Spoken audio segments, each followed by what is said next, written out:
Okay, welcome to the next Blender tutorial. So today we're looking at the gabor texture and also how to make an ocean. So we're going to go ahead and delete the default cube. We're going to go to the render engine. Make sure you change cycles, change 2 cycles from Eevee. Let's go ahead and add a plane. And I'm going to go to the modifiers right here, and we're going to go to edit and ocean. So you can see now that we have this kind of ocean kind of theme. We're going to go ahead and just click repeat a couple of times so that we've got that nice little ocean theme in the center just here. So what I'm going to do, let's go to the shading tab and let's go new with shade. And what we're going to do is we're going to make a nice little ocean that we can look at. And also we're going to add a gabor texture to it just to define a few things within this. So let's go gabor. Gabor texture right here. You want to place your value into your base color.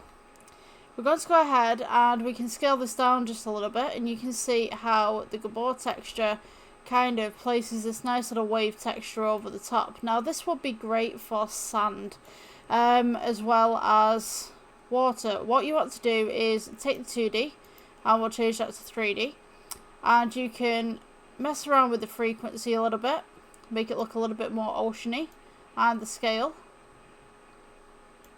And what we can do as well, let's go ahead and add a color ramp, and we're going to go plus, and we'll add a nice little kind of blue kind of grey.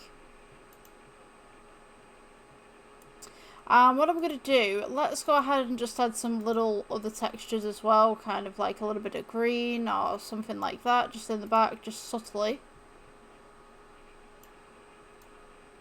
And we can take the roughness down, and we can put the metallic up. So this now gives us kind of like this nice little water kind of thing. Also, we can take the alpha down, so this is slightly see-through as well. And I think this is a great technique just to kind of facilitate some looks underneath water. You could also change the blues right here that we have to oranges, and you'll be able to see sand underneath the water, so to speak. I mean, to be honest with you, I probably wouldn't do that, not for this project, but we have something like this. So I'm just going to move this blue across just ever so slightly.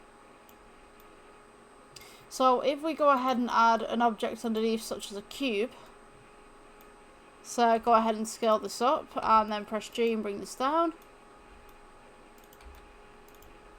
So we have the cube right there in the middle.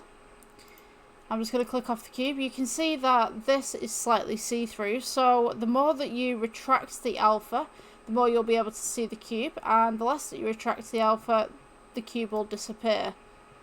So I thought that was a really neat, fun tutorial to do with you guys for today.